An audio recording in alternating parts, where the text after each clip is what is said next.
Hi again! It's so nice to have you back. This time we're gonna keep talking about inversions, and that's because we have some special cases that I would like to discuss with you.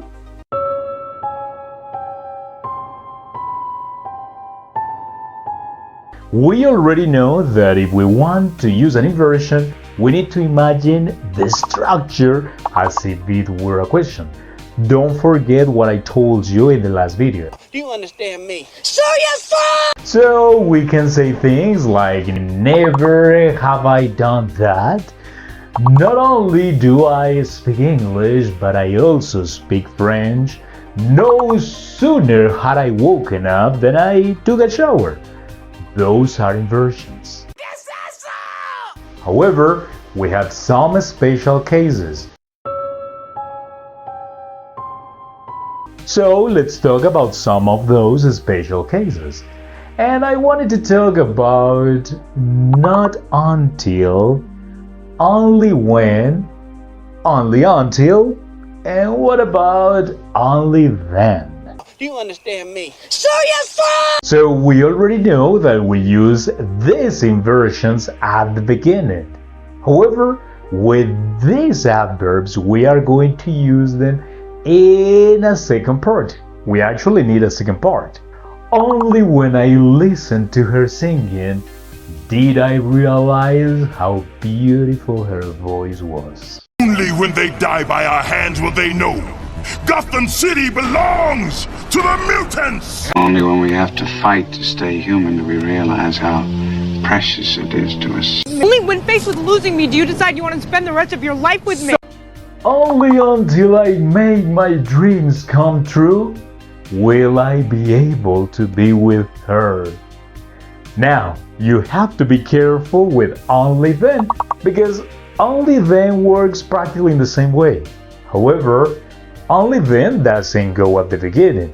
As you could have noticed it already, we are still using the adverbs at the beginning. And then, yes, indeed, as I already told you, we are using the inversions in a second part. When we use only then, we are going to use both the adverb and the inversion in a second part, which means that we need to say something before. For example, I am going to keep working on this project. Only then will I feel fulfilled. You will act as my guide, take me to these lanterns, and return me home safely. Then, and only then, will I return your satchel to you. So, indeed, we have some special cases. The good news is that you don't have to learn all this information at once. There is no need to rush things. Tan divino, tan divino. You can take it slowly, so instead of learning 5 different ways to use inversions today, why don't you try to learn at least one today and maybe another one tomorrow? Remember, there is no need to rush things.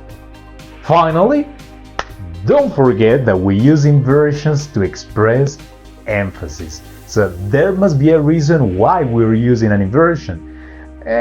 We can use inversions, of course, even when we are talking about simple information. However, that is not the real purpose of inversions.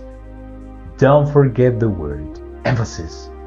Emphasis. If you like the content of Cristeaching, please don't forget to hit that subscribe button. And see you in our next video.